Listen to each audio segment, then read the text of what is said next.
Crime Curious is a true crime podcast that takes an in-depth look into real cases through the lens of a trained investigator and former prosecutor turned judge. If you are sensitive to expletives, anatomical descriptions, and accurate descriptions of crime scenes, this podcast may not be suitable for you.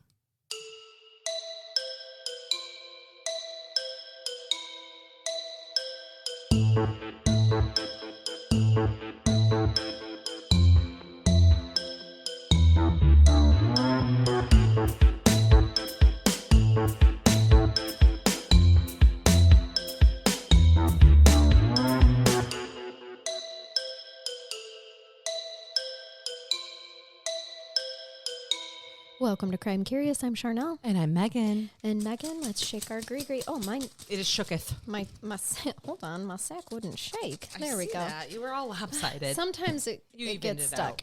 That's what she said. So, hey, welcome everybody. This is part 2. This is it's actually a 3-parter. Wow. Let me just start off this episode by stuttering. Sorry about that. It's okay. So this is a 3-parter. If you have not listened to part 1, you must stop us right now and go back one episode. Yep, go back one episode, please, and listen to part 1 because part 2 just won't have the same. It won't hit the same. It's just not going to land the same with y'all. You need to know all the things. You do. You really do. This is part 2 of the Dave Pelzer story.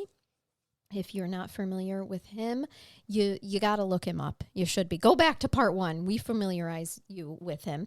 And this story, so we ended part 1 where finally he is being rescued from. He's being saved from the abuse. His words. His words. And that was A Child Called It. Yep, the book. We covered the book written by Dave himself, A Child Called It. And now this episode is going to cover his other works, the sequel, The Lost Boy.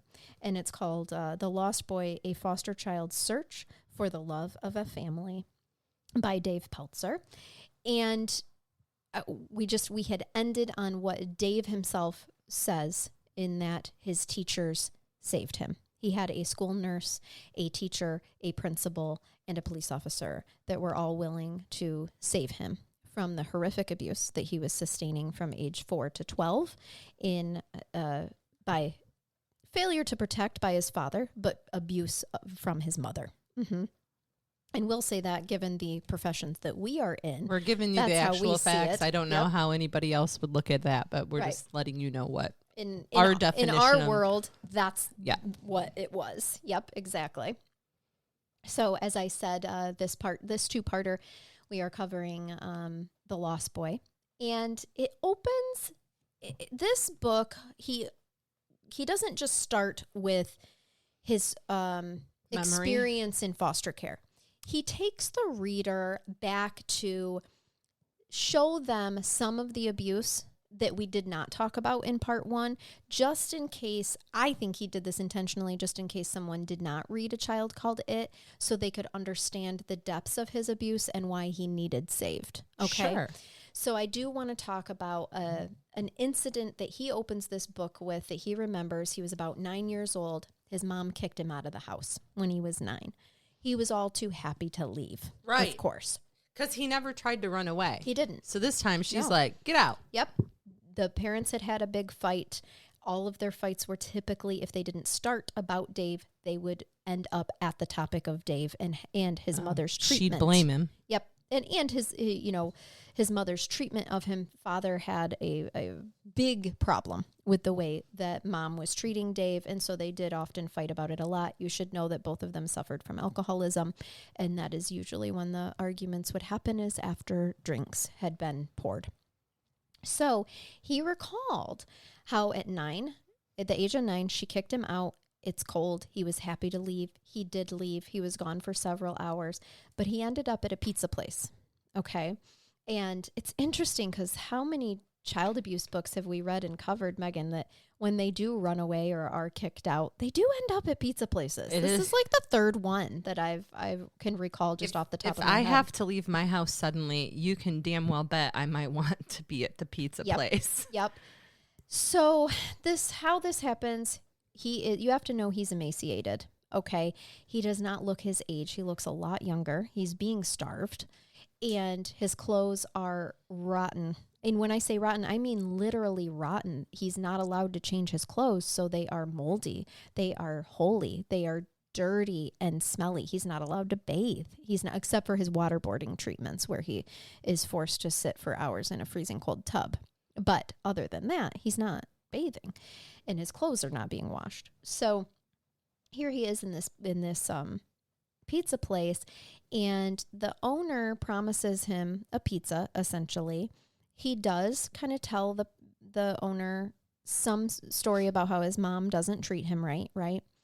So the owner, in Dave's eyes, he feels like the restaurant employee, I believe it was the pizza owner of the restaurant,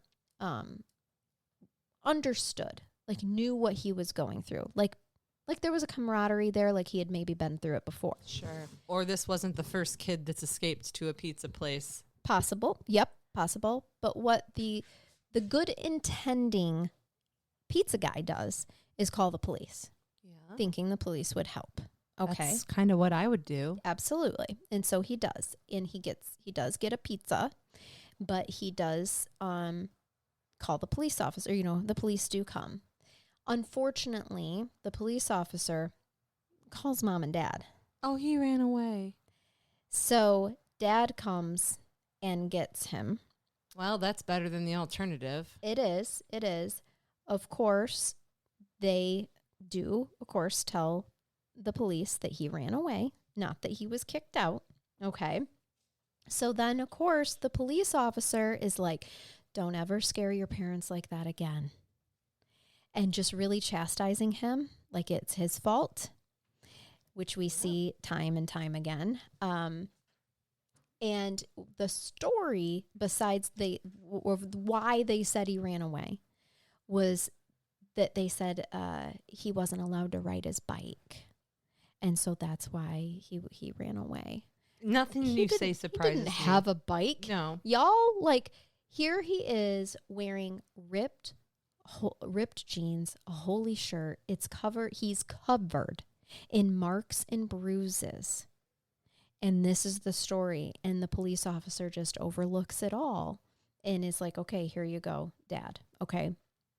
That's a hard pill to swallow this day and age, but I will gently remind you, as we did in part 1, you got to think of the times. This is 1969 at this point in time, 1970, somewhere between there. So yeah, it's hard. Now, at this point in time, his dad does yell at him for putting his mother through this. Quote, "Can't you just stay out of trouble? Can't you just make her happy? And can you please just do that for me?" End quote. Because anytime that Dave is accused of making mother unhappy, it then makes dad's life hell because they get into a fight. And this is the reality of his life until he was 12 years old, when the personnel at Thomas Edison Elementary interview him.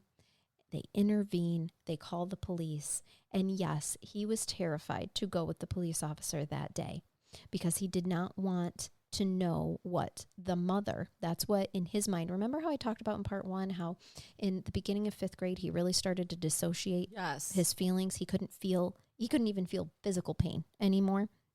He called her the mother. Well, he was the boy or it the boy in the or basement. It. So Yep. We didn't talk about that a lot in part 1, mostly because I think the title of his book tells you. It sums it up. Yep. That he was called it or the boy often because she had to dehumanize him to herself and her family in order to be able to justify and carry out her acts. But the police officer tells him, "You're free, David. Your mother is never going to hurt you again." Now, the police officer took him outside the city to the county hospital, where doctors and nurses were absolutely shocked at his state. A nurse helped bathe him, could see that his body was covered in bruises in various states of healing. His fingers and his hands were raw.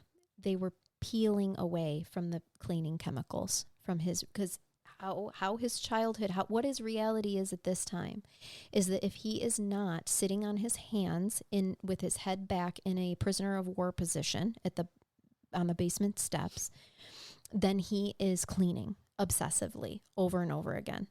He is not allowed to watch TV. He's not allowed to play with toys. He's not allowed to talk to or interact with any of the family members or go outside, anything like that. Okay. Now, the doctor did pinch the top of his fingers, and he couldn't, the tip of his fingers. I miswrote that. The tip of his fingers, and he couldn't feel it. Okay. All right. So he's got some permanent nerve damage going on in his fingers. Neuropathy, is that what they call it? Yep. They did, blood work, x-rays, everything. He definitely noticed how the nurses couldn't care for him without crying. The doctor even made sure that the police were not returning him to his mother. Okay, it's bad enough now. This whole time we have told you. How often do you think they've seen this type of child abuse? No, they don't. That's just it. We've told you this whole time given how it was in society, you didn't intervene with family. And now that this child has had a full medical workup, the doctor is saying, you're not returning him, right? And your nurses are crying. Mm-hmm. Yep. I mean, we've been there. Absolutely. You've been in those homes where you keep your shit together and then you get home and hug your kids and bawl. Right. Because you can't believe you just saw that. Exactly. Or that child just said that and that's their reality. You got it. Yes. I do talk about it a little bit in my interview with Dave, but Megan and I had a case extremely similar to this that we worked together on. And it might have been the case that solidified our lifelong friendship. Possibly. But, I mean, truly, it might have been. I was a mega bitch during that criminal trial, too, and it just felt so good because they deserved it so much. Absolutely. So, yes, I think that solidified the fact that we also could be angry. Mm-hmm. Yep. In a way that made us win. I got death threats posted on social media for removing that child. I recall. They were going to burn my house down. Yep. Bring a torch. Yep. I'll have the marshmallows. For sure. Do you like dark chocolate or milk chocolate? Exactly. Which would you like? So, he recalled the doctor handing him cream for his arms and said, "This is all I can do for now." If you recall, his mother did hold his arms over the stove, the gas stove, and it was never treated correctly, But also his arms are raw and peeling and itchy and red, and he had no idea. He didn't remember a time when his skin wasn't like that, so he didn't know. And I know this might sound odd, guys, but when that's your reality for so long, you forget what it's like to not have itchy, raw, red skin. Right. Yeah. So he got a cream for that. And the officer originally takes him to a foster home that was run by a woman referred to as Aunt Mary. She had, he recalls, my handwriting is so atrocious sometimes that this is what happens when you take notes by hand. That's right. It was still fun. So he recalled the very first night having a nightmare about the mother killing him. Because he still can't believe and really solidify into his reality, Megan, going back. That he's safe. Yeah. Yep. He started to, quote, sleep. And you're going to recognize this right away, as are anybody else who has worked with trauma, who's been trauma informed. I'm going to start describing for you behaviors that we know are indicative of trauma. All right. He starts to sleep in that position where they hold their knees and they rock back and forth. Okay. Oh, so, I know. And this is the only way that he can put himself to sleep. He can't just lay down and just be comfortable in the bed. He's got to hold his knees close to his chest for security. He's got to rock back and forth, and he's humming while he's looking out the window. He's scared to fall asleep because he's scared of having that dream again, that she, killed him. He's scared that he's going to wake up and that his reality will be that he wasn't saved, right? All the things. Now, he talks about his CPS worker his social worker, Miss Gold, is who I don't know if that's her real name. Some names were changed in his books for privacy. And he calls her his angel. And there were many times where I cried reading this book because it triggered the case for me that you and I are talking about, because that particular child, I can remember, wanted to wear to his court hearings a T-shirt that said, "I love my investigator." Right. And he would tell me that I saved him, and it never felt right to me that I did that. I mean, he was brave enough to speak up. He saved himself. I was just in the position to do the legal work. And we're going to get to it in part 3 in Dave's interview, but let me just throw this out there. You're also dealing with an adolescent boy who's preteen. Yes. Who this beautiful angel savior, and who knows what she actually looked like, but to him, she was beautiful, saved him. How can you not have to be in love with a person who is this amazing, right? And it may not even be an erotic kind of thing. No. This is just a love. It's like, I love at you. First sight. It is. Like you saved my life. You're glowing right now. Yes. Yep. And he does call her beautiful in the book, and he does write it very romantically about how... Well, he's a romantic fella. He is a romantic in fella. his writing and everything else. He does talk about how he loved her because she was his first safe place, Megan. They would sit for hours talking. She gave him space to just be able to be himself, find out who he really is under all of that abuse and all of those things that he didn't deserve. Who is Dave, but tell his story at the same time. And he talked about how many sessions were really long, and he feels like Mrs. Gold was his best friend because it's the first person that he's been able to confide in and trust, really, right? So that doesn't surprise me, but it moved me the way that he talked about her and the way that she legally fought for him and whatnot. And I know part of that is because of my own triggers, but still, don't we all want T-shirts now that say "Be a Miss Gold"? Yes, be a Miss Gold. Just be a Miss Gold. You also have to remember it's 1973, so remember the time. The court is different than it would be today, now that he's been removed. The mother did drop, and I'm going to refer her to that as the mother from now on, because that's what he did. So the mother drops off clothes for him to go to court. Now, she would not look at him. She also would not call him by his name.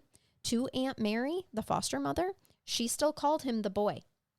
Now, Aunt Mary picked up on this and would repeatedly emphasize his name over and over again to her. Dave. However, the phone rings. The mother's over for a visit, dropping these clothes off. The phone rings, and Aunt Mary leaves them alone in the living room. It happens. It did, and it shouldn't, but it did. So the mother grabs him really close, threatens him, tells him, like, "I will get you back. I will get you back." Okay, just warning him. I'm going to get you back, and your life is going to be hell. You thought it was bad then? It's only going to get worse. Oh, just wait till you come home. Yep. When Aunt Mary came back in the room, of course, she acted all lovely and charming, as we would expect.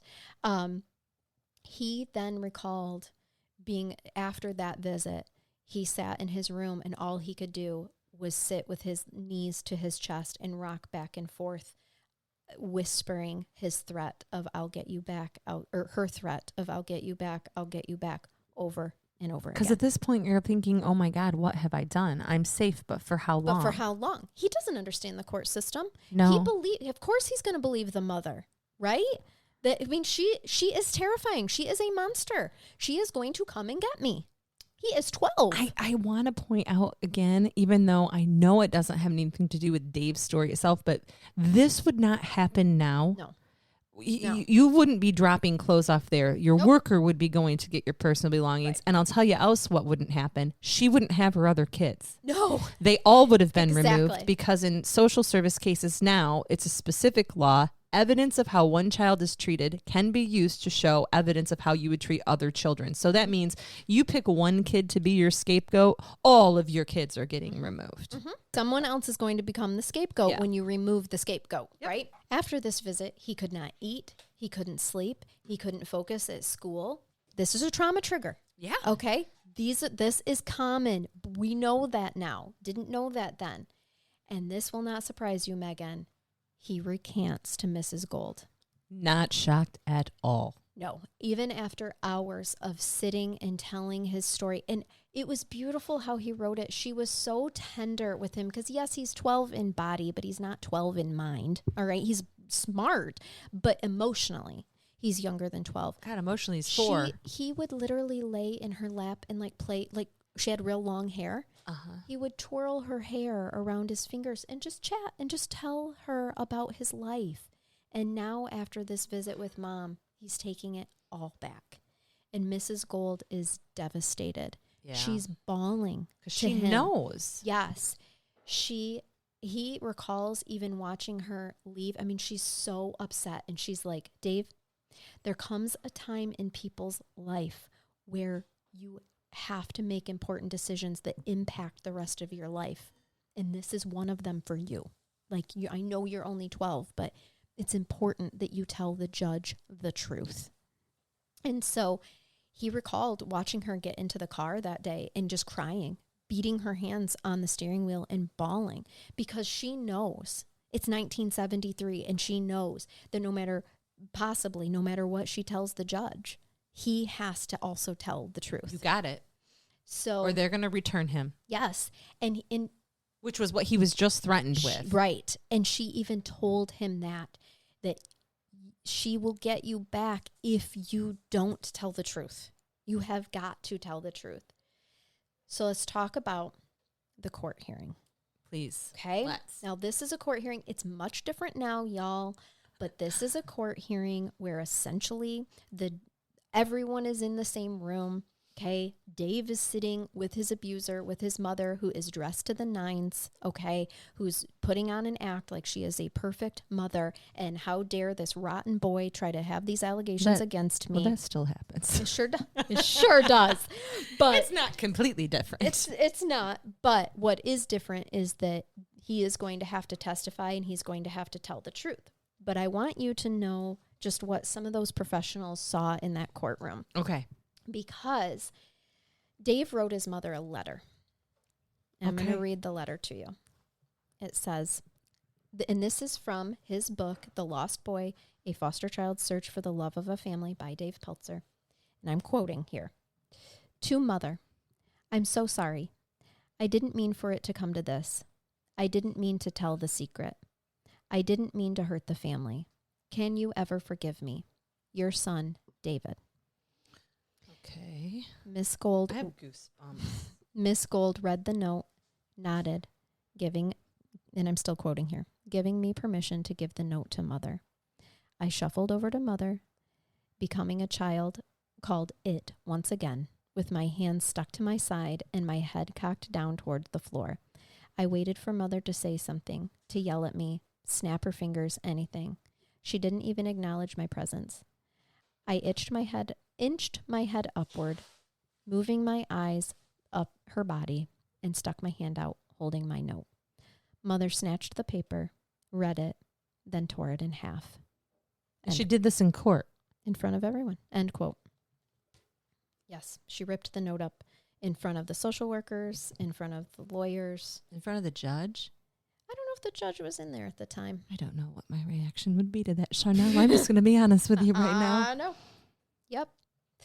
I might have to excuse myself from the bench for a moment here. I got to gather my effects. I got to get me a breather. Yeah.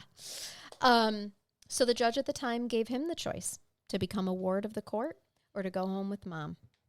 So with his mom right there looking at him, he also understood socially at the time of what it means to have a child in foster care. That means embarrassment to the family, okay? The room was silent while they were all waiting for his answer. And he finally answers, "You, sir, I want to live with you." To the judge? Yeah. Oh my God. Okay. Because of course he didn't understand what a ward of the court means. The court. I'd rather live with you. Yep. And I would be up there going, okay. Right. Okay, baby, you come home with me. Excuse me. No, it's just in loco parentis. Somebody else is going to make those decisions for you, sweet pea. Yeah. Yep. But how cute that was his understanding of it. Yep. You, sir. I want to live with you. And so the judge ordered that he signed for him to be a ward of the court. His mom hugged him and said goodbye. And she even gave him new clothes and toys. Of course, she's in front of the social worker. She's in front of the media, all of that. My naughty bad boy decided to be a court ward instead of coming to live with me. He's a terrible child. She even said, I'll miss you. And Dave she might. Yeah. And Dave replied, I'll miss you too. Okay. All very normal exchanges. But of course, I firmly believe that the new clothes and toys, not only was that just her ploy of trying to show how much of a liar this child is, because look at what a good mother I am that I'm giving him clothes and toys, but also it's just another one of her ways to screw his mind over of, Yeah, that was his parting gift. You always wanted love and affection from me, and here you've chosen not to take it, and so I'm just going to give you that little snippet to show. Yeah, but you recently threatened him. Yeah. That it would be ever so worse should he come home. So his at least adolescent brain made a decision there. Yep. I'd rather live with you, sir. A stranger whom I don't know because I don't understand what a ward of the court means specifically at my age. And I don't know you, but okay, I'll choose you. Okay. A big judge, a masculine judge I'll live with you. In robes and everything. I choose you. Yeah. I mean, that Just should think tell of the you gravity of this. Yep. So Aunt Mary's house is where he lived from the, in the beginning with other kids that were Had there. been removed. Yes. And it's through the other kids that he kind of learned what the prejudice of society at the time of being a foster child meant. So he did isolate himself at school. He watched the other kids play. He really loved school. It was a really good escape for him. He no longer took to his studies like he used to. He really wanted acceptance from the older foster kids in the home. And so he used his skills to impress them. And the skill that he really had, Megan, was stealing. Sure. Because, survival, He was stealing food since he was little. That's right. And so the older foster kids in the home thought it was pretty amazing that he could steal candy bars, and I mean a lot of candy bars, without ever being caught. He had the hook up. So it got him some praise. Oh, yeah. So, of course, that led Who to do you him. look for? Who do you look for a Snickers? Somebody go find Pelzer. Exactly. He's got the stash under his bed. Yep. And it got around school. Yeah. Soon school kids are coming up to him, asking him to steal stuff for them. He was all too happy to oblige because he wants social acceptance. Dave, thank you for dealing in stolen chocolate. It could have been drugs. Like legit, man. Sure could have. That's the most wholesome theft I've ever heard of right there. Absolutely. And it was done with intentions of just trying to fit in with other children, which he had not been taught how to do yet because he had been isolated his entire childhood from social interactions. You got it. So don't understand normal peer pressure or peer acceptance and how we work through those things with our little hormones going off like crazy. Absolutely. So his first official foster parents, because Aunt Mary's was just kind of a temporary, placement. As it would be. They, at least in that time frame, were still looking for a family-like setting. Yes. It wasn't, we were starting to leave institutionalization in terms of foster care at this point. Yes. Yep. So he goes to stay with Lillian and Rudy. Now, I'm sorry if I butcher this last name. How would you pronounce that? Catanese? Catanze? Catanza? I don't know. Catanz? Maybe Catanz. That sounds good. Seems Italian to me. It's definitely got to be Italian. I dig it. Yeah. It makes me so hungry. Dave, I bet she was a great next cook. time we talk to Dave, I'll ask him how to pronounce that. But okay. Lillian and Rudy. Anyway, so this is his first official foster care, and I want you to remember. Remember Lillian and Rudy? Well, just that this is his first. He was fine with all of his foster. This is his first family setting. This is his first family setting. Yeah, exactly. He learned in this setting as he watched, because they had other foster children. Yeah. Okay. So this is where he learns that as a foster child, you want to keep all of your possessions very close to you. A, because other foster children may steal them. Yes. And B, because at any given time, you can move. You can move. Your social worker will show up, tell you to pack your stuff. And if you leave something anywhere, it becomes another foster child's immediately. Just gone. He described... Pack means throw things in a garbage bag at this point, by the way, guys. It does. So Lillian, he talks about how Lillian got $127 for the entire year for taking him in. And she took him to the mall shopping for clothes. Yes. And he was so excited. He treated them like gold. He talked about how he would fold them and unfold them and rearrange them in his dresser drawers because he's never had clean new clothes just to himself before. And these are his possessions that he is just so in love with that he doesn't want to lose, right? He slept with them, like everything, all the things. I remember getting new school clothes and I wanted to sleep with them in my bed. So it's a thing. I wanted to fashion show those things me too. To everyone in my house. Yep. He loved Lillian. She taught him how to have manners, how to be more human rather than survival human. Because you got to think, he doesn't have table manners. No. He was never allowed to eat at a table. He doesn't know how to eat at a table. He had to hurry and eat the scraps within 30 seconds before they were taken from him. And before he got caught. Yeah. Yeah. So, it's not easy for him. He had to be taught how to slow down and chew food. Okay, because he would just swallow it whole. Amen. It's survival. He did hoard food, of course, which at the time was not understood like it is today. We would expect, actually, a child in Dave's situation, when we place in a foster home, we would absolutely give the foster parents a heads up on what you can expect to see. Yes. And food hoarding would be one of them in his situation. Because he just doesn't know. Instinctively, he's going to hoard it because he doesn't know when one his of next the food might solutions come to from. that now is to do a grazing table where you literally have food out all the time and you try to let them know. And they may still take it and hide it in their room, which you're really not supposed. You're just let it go until they realize that they have access to food all the time. But those grazing tables help. These are all the snacks. See them right here? You're welcome to them anytime you want. Mm-hmm. These are all the snacks that you can have. Yep. And what it takes is that survival instinct to calm down. It's aggravated. Right now, it's inflamed. Okay. And so until the inflammation goes away, he's going to feel that instinct to need to hoard, right? And for survival. So I will say that his mom and his brothers did come to visit at Lillian's once in a while. But she always stayed by his side and she always put the mother in her place. So he's finally, he can see, the protectiveness that Lillian has. I want to point out to everybody who's wondering how this is happening right now, there was not a termination of parental rights. Nope. He was made what we call here in Michigan a PA Public Act 150 ward. So he's a ward of the court, but there's not a termination of parental rights that has occurred. No. In fact, now you can actually order support. She could have been made to pay, both of them could have been made to pay child support. I doubt that was being done back in the 70s. Right. But again, remember, her parental rights are intact so that she could come and see him at this point. Yep. And they stay intact. He's never adopted. I know. Yeah, he's never adopted. No, he was a court ward. He was. As he started to learn how to trust Lillian, he starts opening up about the truth of what his life was like with the mother.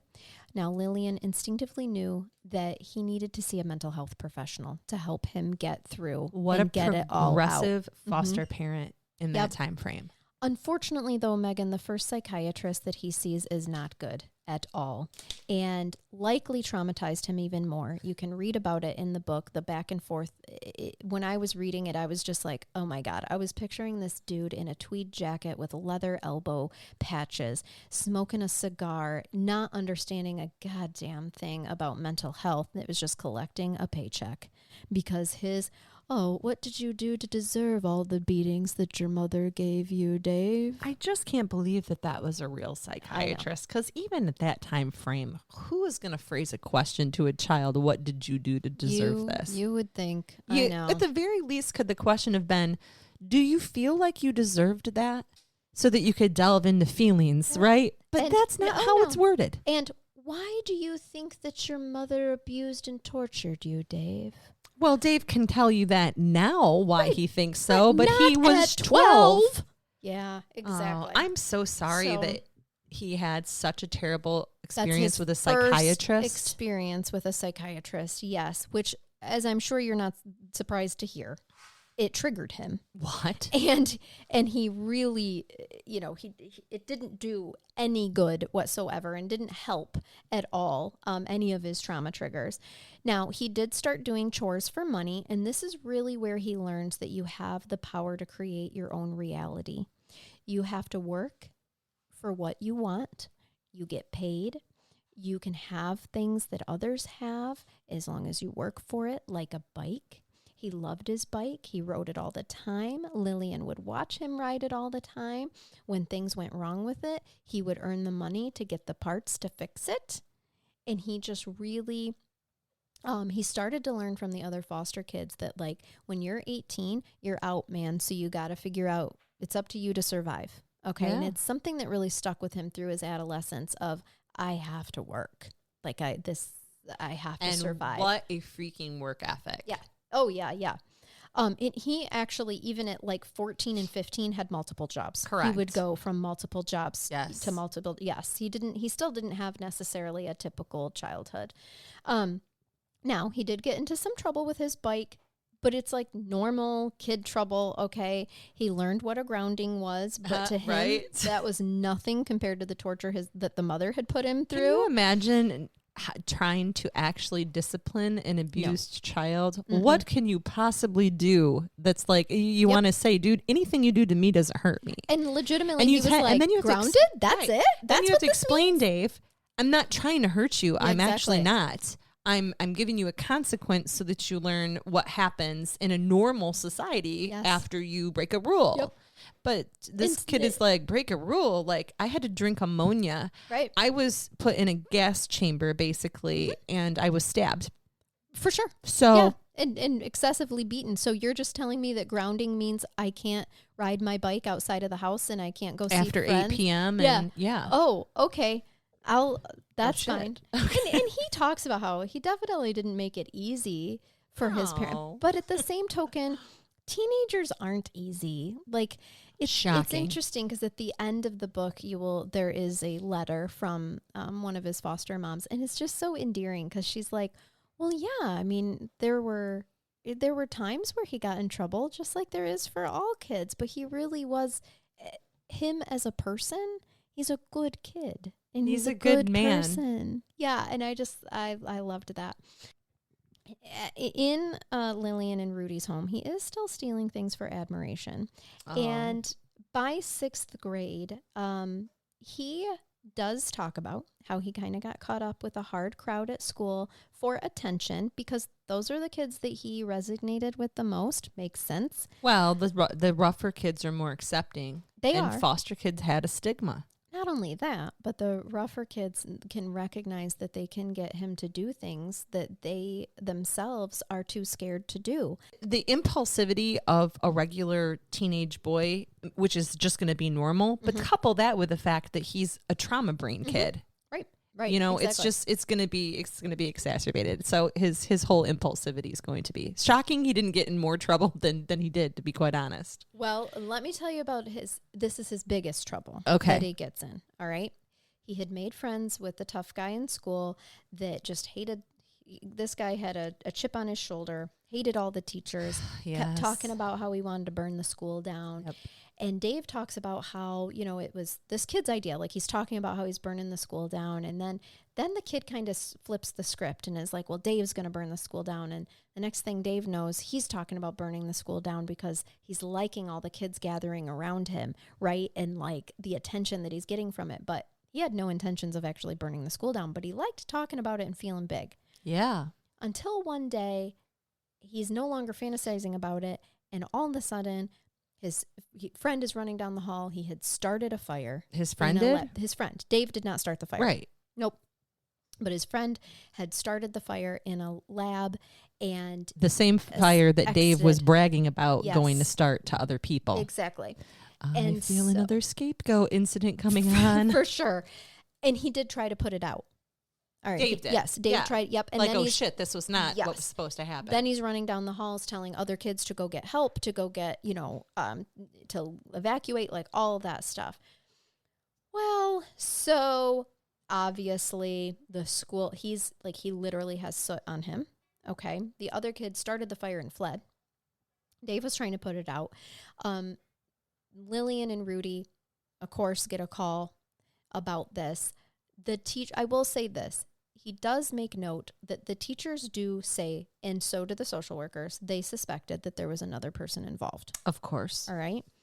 But this whole time, you need to know, once this gets out there, this gives his mother some fuel. Yes, it does. Now she starts flipping the script and saying, oh my gosh. He's a delinquent. Do you know how many times he tried to burn my house down too?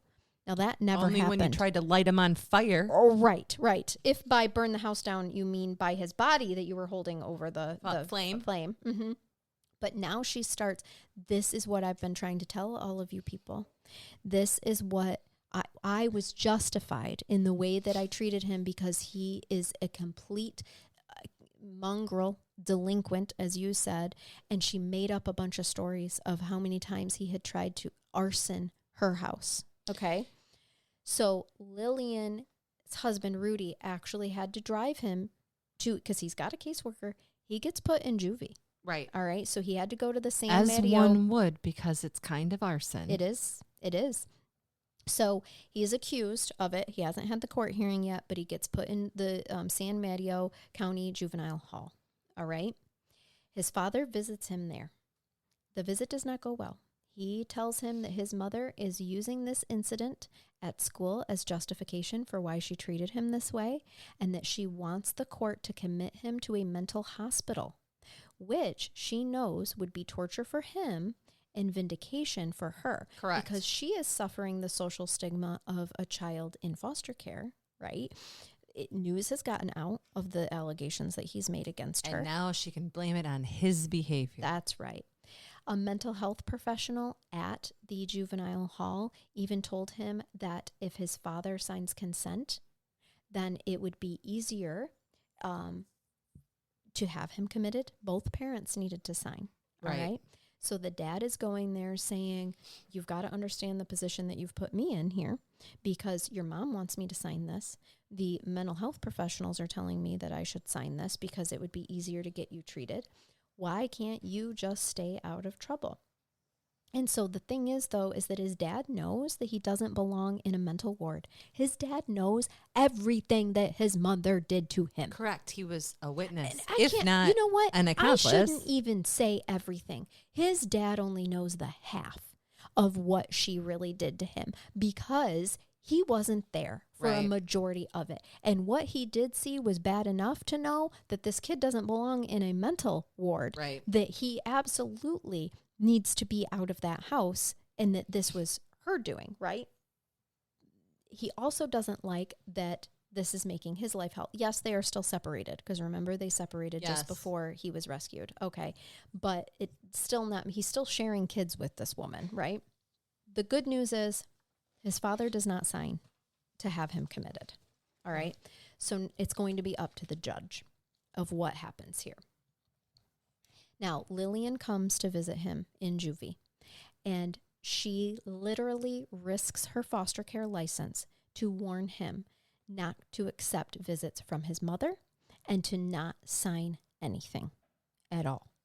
She comes out and tells him the truth about what his mother is trying to do. And He probably did he have an attorney at that point? He never mentions it. He may not remember, but now you would have a GAL, which is a guardian ad litem. Even in juvenile delinquency cases, they're kind of your attorney, but they also are looking out for your best interest. And he shouldn't have had any type of conversations really with anybody without legal counsel at that point. Right. Even though it's a juvenile, that's a criminal charge. Mm-hmm. And I'm going to read you an excerpt. All right, a little quote here from The Lost Boy, Foster Child Search for the Love of a Family by Dave Pelzer. Says, quote, understand this, and this is Lillian, his foster mother, talking to him. Understand this. You're in for the fight of your life. If your mother can convince the county that it's in their best interest, she'll have them put you in a mental institution. If that ever happens, Lillian's face suddenly erupted in a fury of tears. I want you to know this. I don't care what anybody tells you. Rudy and I are fighting for you. and we'll do whatever it takes. If we have to hire a lawyer, we'll do it. If we have to go to hell and back, we're prepared to do that too. We're here to fight for you. That's why we're foster parents. Lillian stopped for a moment to collect her thoughts. She then began in a low, calm voice. David, I don't know why it is, but for some reason, a great deal of individuals look down on foster care. And those people believe that you children are all bad. Otherwise, you wouldn't be in foster care. And if they can keep you out of their society, well, the better for them. You understand, don't you? End quote. So this is her visit that she has with him. I love it though, because she told him how it is.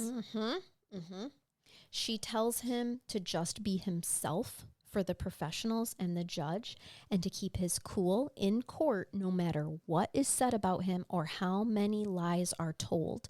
And I think that is very important information. Absolutely. Because in court, the judge decided not to commit him to the mental institution, okay?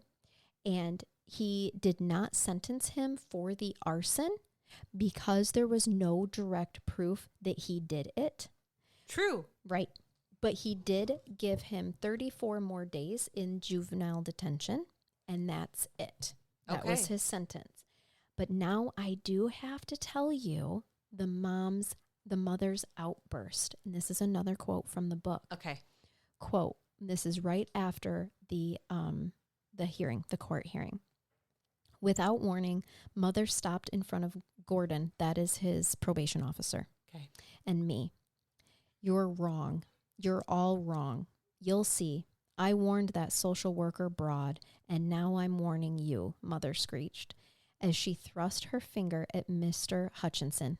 That's Gordon Hutchinson, the probation officer. He's bad. He's evil. You'll see. And next time, he'll hurt somebody. The sooner that boy is dealt with, the sooner you'll see that I was right and I didn't do a damn thing wrong. You're fooling yourself if you think this is the end of it. You watch. There's only one place for that boy. You'll see. Then she stormed out of the room, yanking Kevin. Remember baby Kevin? I remember baby Kevin. Yanking Kevin behind her. I inched my way to Gordon, whose face was chalk white. Where does your mother live? And he replied, at home, I replied. Oh, Gordon asked as he raised his eyebrows. The home you burned? Yeah. End quote.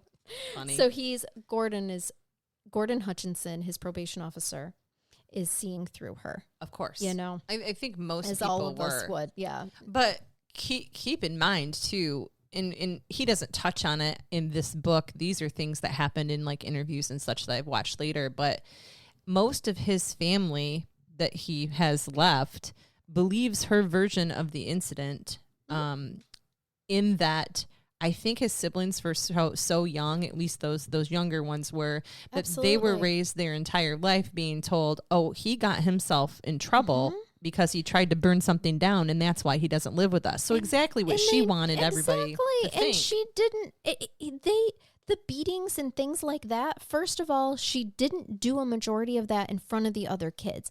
No. But also, when she did, we have to think about the trauma brain on the siblings. They will have more than likely blocked that out for their own survival and coping. And just brainwashed that when they saw him in spots that were abusive, like the ice baths and sitting on his hands for hours and not being fed. Not being allowed Christmas and not presents. being allowed Christmas, to them, it had done something bad. It had done something bad. It had ruined the holidays for everything. The boy was to blame. That's and right. That's what they remember. It was instilled in their head. Absolutely. That's how their memory was controlled.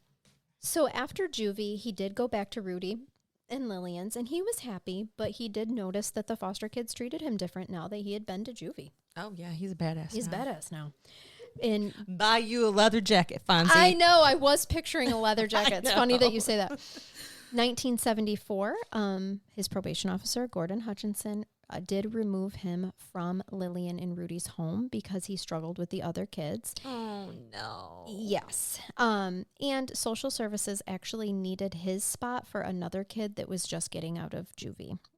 So he was going to a home that had less children. Okay. So he goes to Harold and Alice Turnbaugh's home. Remember those names. They did not really have room for him, like when they showed up. And so they're contemplating, they're like, we only have girls here.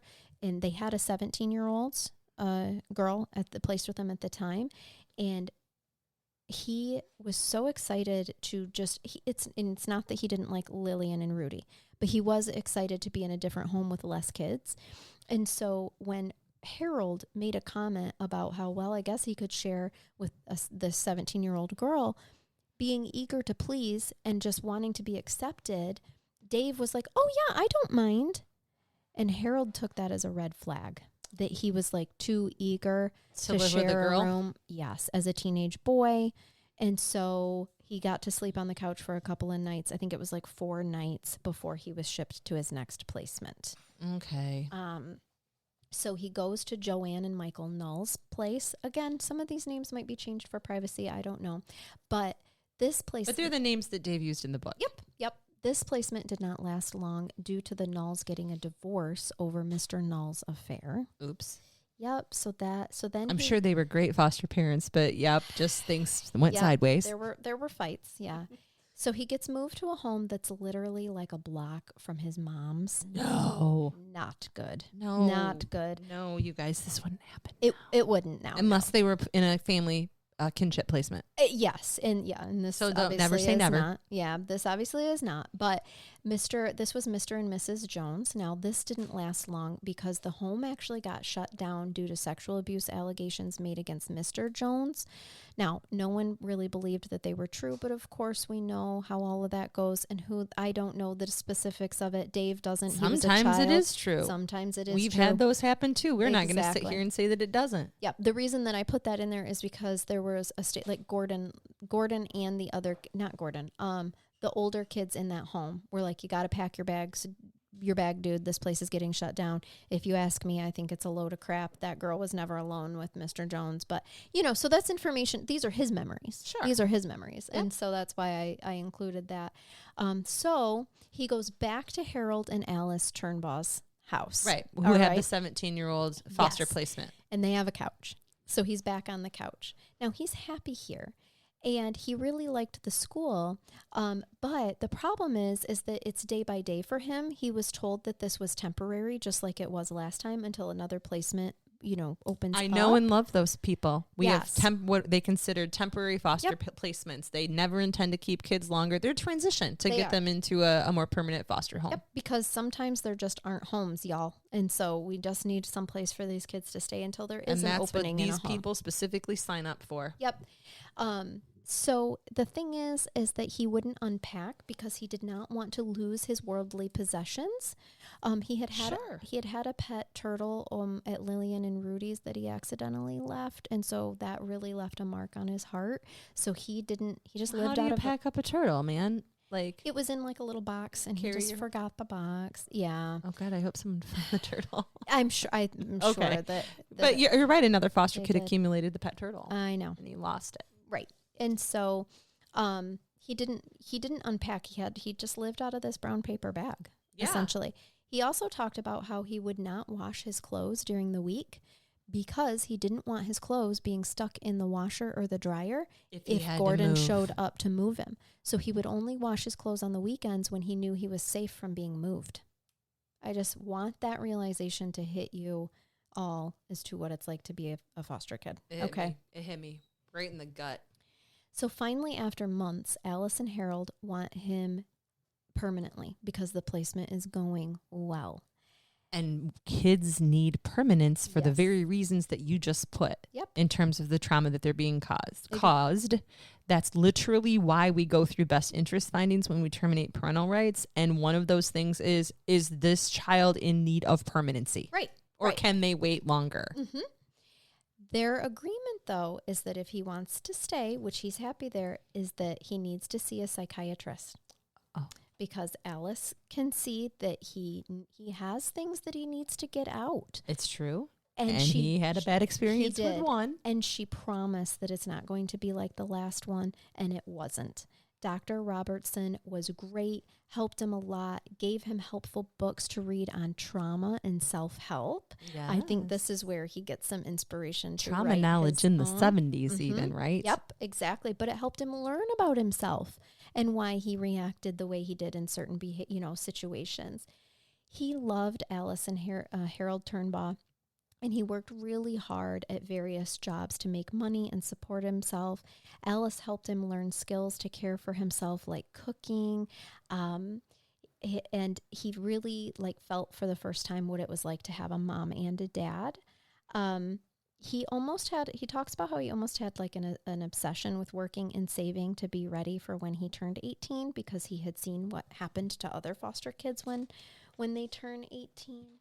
In 1976, the Turnbaughs take in 2 other boys that were 17.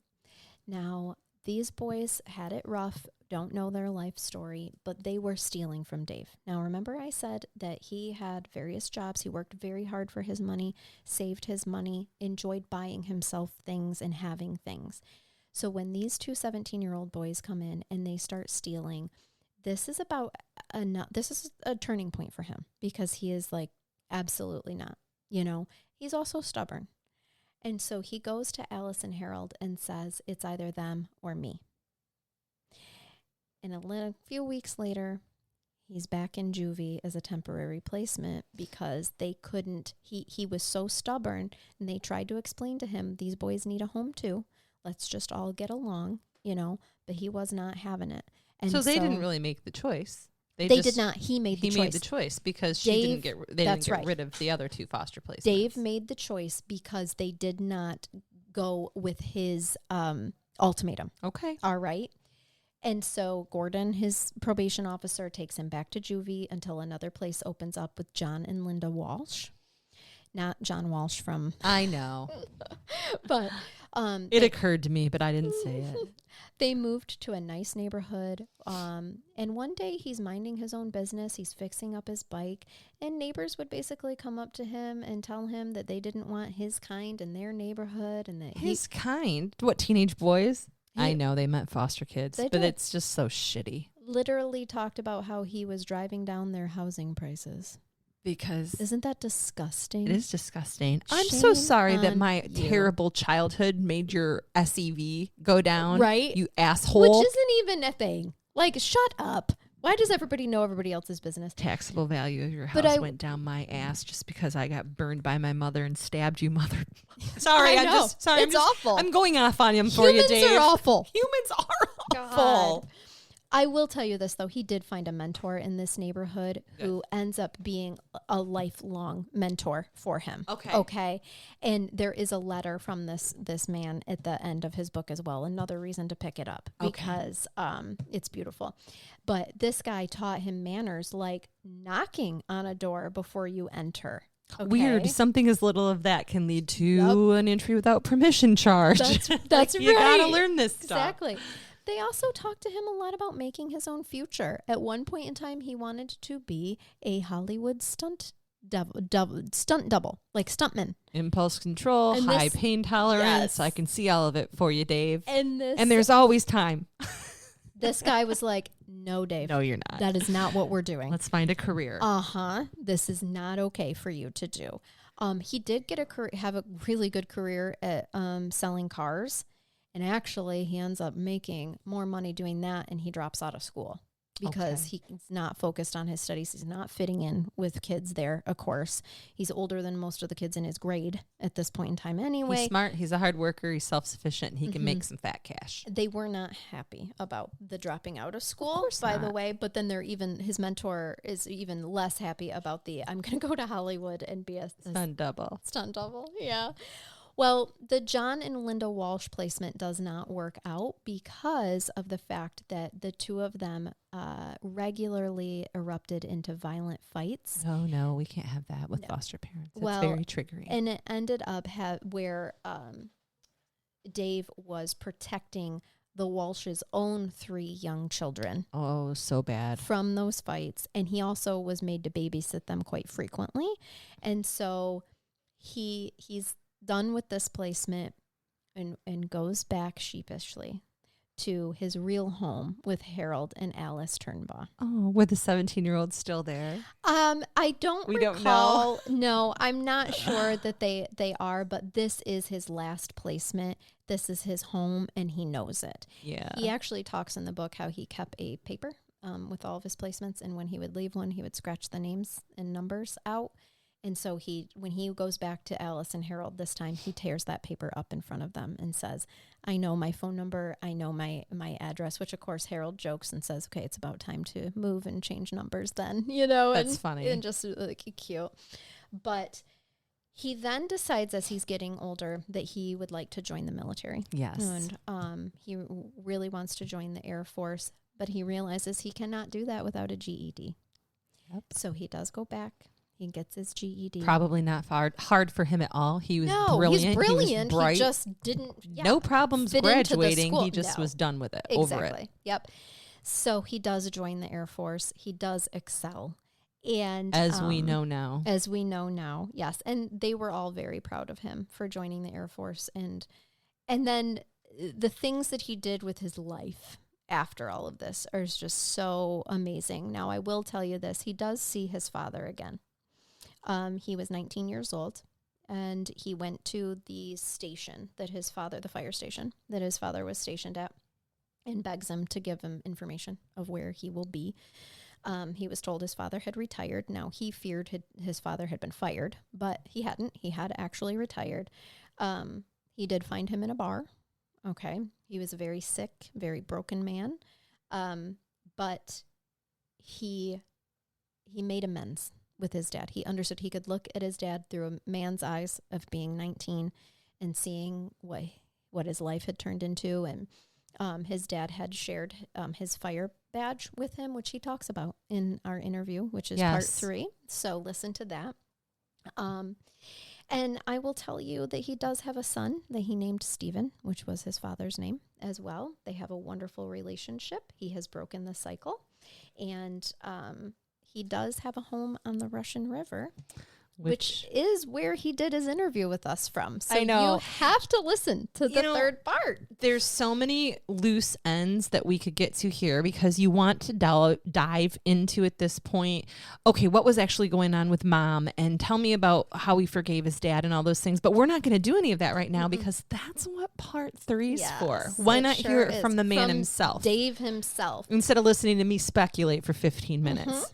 But I'm going to end this episode with his reading you again from his book, but it sums up his perspectives on foster care. And I think it's just so important for everyone to know, because it would be very easy to judge the entire system of this time against what happened to Dave, but I want you to hear his words. So this is, again, I'm quoting from The Lost Boy. It says, quote, "There is not a doubt in my mind that had I stayed with my biological mother much longer, I would have definitely been killed. Foster care was not only an escape, but literally a whole new world. At times, it was extremely difficult to adjust, for I never quite knew what to expect. As an adult survivor, I'm forever grateful to the system that so many in society ridicule without mercy. It would have been easy for me to exploit the weaknesses of social services and foster care and all that they entail. That was never the premise of the story, but rather to take the reader into a world rarely seen by the general public through the eyes of a tortured, programmed to fail child who is placed into the care of others. My social worker, Miss Gold, stayed etched in my mind simply because of her genuine concern for my safety and security. Though I thought retracting my statements within days of my disposition was unique to my case. This is an everyday occurrence for most of those who work in her field. Very few people truly know what Child Protective Services workers go through." End quote. And the reason I'm end quoting is because that is the point in the book where I lost it. Yep. And wanted to lose it again. Yep. Got it. And so, I love that he is so right. He could have sat here through his story and he could have exploited how terrible it was that he was allowed to get all the way damn near through the 5th grade before anybody finally stuck up for him, right? That he was taken from placement to placement in foster care. And instead, he chose to frame his story exactly where it needed to be framed, on the abuse of the abuser. Yes. And how he fucking survived it. And how there were people that were willing to speak up and save him and do their jobs, as well as the system that was built at the time would allow. You got it. Hit the nail on the head. And that he's thankful and grateful and resilient because of how he looks at this. Exactly. Exactly. He did this. His resiliency created the life that he has made for himself. Absolutely. And so he is a phenomenal inspirational speaker. If you are having mindset problems, go look up davepelzer.com. He's got all kinds of resources there. He does workshops. He has some available. He has self-help We're going to books. plug him in the next episode, but I can tell you that the other day, for no other reason other than I enjoyed talking to Dave so much, totally listened to his podcast while I was showering. Yeah. Usually I listen to us in the shower, but I listened to Dave in the shower the other day. You listened to Dave. Yeah, I listened to it too. I enjoyed it. Just inspirational. Mm-hmm. Yeah. And you'll hear it in the interview episode, but he wants to become a regular guest on our show, and we would love to have him. I think he wants to come and hang out with us. I think he's got a lot of brilliant insight to bring to the world, and I'm happy to have him anytime. So. Dave, we'll meet you at the house over on the river. Yeah. We'll be there soon. Seriously, exactly. I mean, he did call us hotties, so maybe he would be okay with us. Really why it's my favorite case now, and he might be my favorite interview ever, because people haven't said that in a while. So for sure. That was nice. Also, could you replay that? I think he asked for a picture of us, so we should send him a we'll signed totally pictures. send him a selfie. Yeah, right? something. That's so awesome. Funny. He is a genuine, just a doll. So I hope that you guys stick around for part 3 and enjoy listening to the interview episode with him. But until then, you're gonna bathe me. Shall I bathe you? Yes. Give me a little bath. So this was sent to us by listener Donna. So she's great. She sends us cases. Love and Donna. Yes. So this is a Huff post, and it's 32 perfect tweets to celebrate International Cat Day, which I missed. I didn't realize. When was International Cat Day? And why did I not honor my princess? It was January. It appears as though it was in January 20th. I'm sure she was honored that day. She's honored every day. You know, some of these, I'm just not sure. Why are you laughing? I don't know when International Cat Day is because these tweets are from various times. Okay. Because they found cat tweets in honor of International Cat Day. Oh, so okay. I'm not sure what day Fair it is. enough. Yes, but this one, my parents don't have any grandchildren yet, so this is what's on the bedside table in their guest bedroom. It is a framed picture of their cat. I love that. It's a great idea. I might do that for the girls. You should. Oh my gosh. You should send your son that's going away to college. You should frame a picture of the dogs and send it with them. Or send it to him in a care package. You should. Yes. Also, he'll probably love it because will, it's one of the things kids miss the most. Mm-hmm. It's not their parents. It's the comforts, like the pets. The pets, yes. And you can connect with other people in your dorm room, but you lose the pet option. You do. So. That's a good idea. I will do that this week. I'm shipping my oldest off to college. My first one's leaving the nest, you guys. Next week, my third one goes off, and I'm not as upset as Charnell. For sure. I'm going to totally miss adjust. him. He's my funniest kid. He's in an asshole way. Like Grace is pretty damn funny too, but Braden's he's my only boy. Mm-hmm. I have a house full of girls. I'm losing some testosterone. Right. So this other tweet says, I don't completely know how to explain this, but as a cat owner, you quickly learn that absence of cat, chill, and absence of cat, suspicious, are two very different kinds of silence. 100%. Explain this to me. Because sometimes you're like, you hear something or something just seems off in the world with energy, and you look and you realize the cat's not where she normally is. Yeah. And then it can be it's like leaving a toddler alone and hearing them be very quiet for a while. Okay. And this is when you come in and then all of a sudden you hear the loud noise and realize the cat has decided to one by one knock the candles down the second story steps. Okay. She was getting ready to do it. And then there's another the cat's not here. It's very quiet. But you just sense everything's okay with the world. And she's sleeping up in your bed, in your spot, curled up like she just wants you to come cuddle with her. Got ya. So see, it's an angel and a demon. Yep. The cat on each shoulder. Yes. You don't know which it is with the silence. That makes total sense. It's been a long time since I've owned a cat. Would you like one? No. No. Jason will deliver her. Matt will reject her. Fine. I would be fine with a cat. Matt's not such a... Oh, no. Jason cats. Doesn't either. He just doesn't Jason want them. doesn't like cats or want them. No. Poor Jason. But we have one. But you have one. Well, COVID happened and I came home with a kitten. What? I'm sorry. Never had a cat in my whole life. Cat. I wanted a kitten. That's really funny. This is my comfort COVID kitten. Thank you. I got it from Marie. I'm using air quotes. Yeah. I'm sure she loves it. She's my cat. Yeah, for sure. Do you guys hear my dogs? Speaking of, I literally thought somebody was talking in the other room. No, they are. They're play fighting and they're so loud. Okay, this is funny. Do you see all this rosemary in this picture? If your cat sits on your computer keyboard halfway through an online shop, always check the basket when checking out. There are about, what would you say, 20 rosemary packets? At least. She was probably trying to buy one or two, and it sat on the plus sign. Sure did. I've sat on the plus sign before, too. So there's that. Oh gosh. So reading tweets online in this forum is hard. It is. Can't show pictures. But my cat woke me up at 3 a.m. fighting. So while they're trying to sleep it off, I think I'll spend the whole day vacuuming. Exactly. So they have to run. Good for you, lady. Come as a bitch. Cats need to know that too. Oh gosh. Except for when I do it, I just take the hose and actually suck her tail up while she's sleeping.